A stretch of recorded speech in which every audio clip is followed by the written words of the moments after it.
Hello students, welcome to biology e-learning classes, and today we will continue with your chapter tissues. Okay, so we have already gone through the meristematic tissue, the details of the meristematic tissues.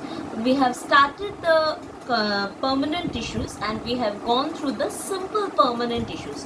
I hope you don't have any doubts, and if you have any doubts, feel free to ask in the comment section of this video.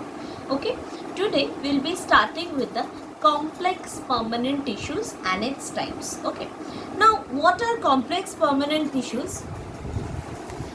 Complex permanent tissues usually comprises of different kinds of cells. That's why they are known as complex. Okay, these different kinds of cells coordinate with each other and perform a common function in these tissues. There are usually two types of complex permanent tissues, the xylem and the phloem. Okay, they are commonly called carrying tissues because they help to carry out something from one place to another. Okay, the two types of complex permanent tissues are the xylem and the phloem. Now,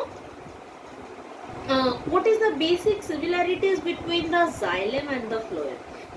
The phloem, their main function is to carry the prepared food, that means the food which is prepared by the leaves, food and water in the plant to various parts of the plant, right? Means they carry the prepared food from the leaves and the water to and distribute them to various parts of the plant, right? Both have a vascular bundle which is a conductive tissue in plants that helps them to survive in different environmental conditions. Now, coming to xylem, what is the details of xylem? Xylem is made up of dead cells. Usually they are mostly made up of dead cells and have thick lining. That means their cell wall is too thick. Again, xylem can be divided into three. The xylem can be divided into four. That is the tracheids, the vessels, the xylem parenchyma and xylem fibers. What are tracheids and vessels? They are usually have broad tubular structures so that they can allow transportation of food and water in plants vertically. Okay, that means they usually go vertically, right?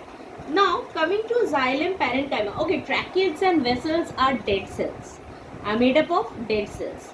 But coming to xylem parenchyma stores food and helps in transportation of the water horizontally in the plant.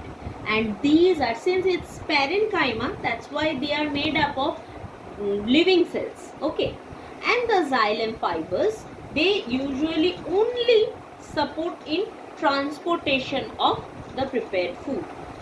Now coming to the phloem. Phloem is made up of living cells and it allows the movement of food from leaves to other part of the plant. Okay, the phloem is also divided into seed tubes, companion cells, phloem fibers and phloem parenchyma. The first one is the seed tubes, which are broad shaped cells with porous walls. There are holes in the walls of these tubes. Okay. Next is the companion cells. Their main function is to facilitate the function of the sieve tubes. Whatever the sieve tubes functions, they enhance their function. Okay. Phloem fibers, they provide flexibility to the phloem, and phloem parenchyma, they store starch and proteins. Okay. Now, usually xylem mostly are made up of dead cells while phloem are made up of living cells. The cell wall in xylem is thick and the phloem is thin. The cell wall of xylem is made up of lignin, which is much more rigid, while the cell wall of phloem is usually made up of cellulose.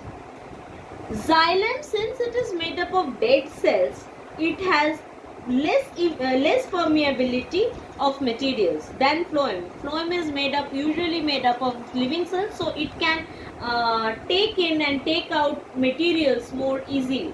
Okay, there is no cytoplasm in xylem, but phloem has a lining of cytoplasm. Xylem transports water and minerals from roots to the leaves, and phloem transports the prepared food to various parts of the plant. Okay, usually the flow of materials in xylem is upwards, that is against the gravity. Okay, and the flow in the movement of materials in phloem cells is throughout. That means it can flow upwards as well as downwards. Okay, and they in case of xylem,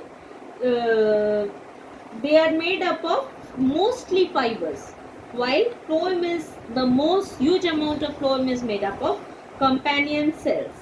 Now,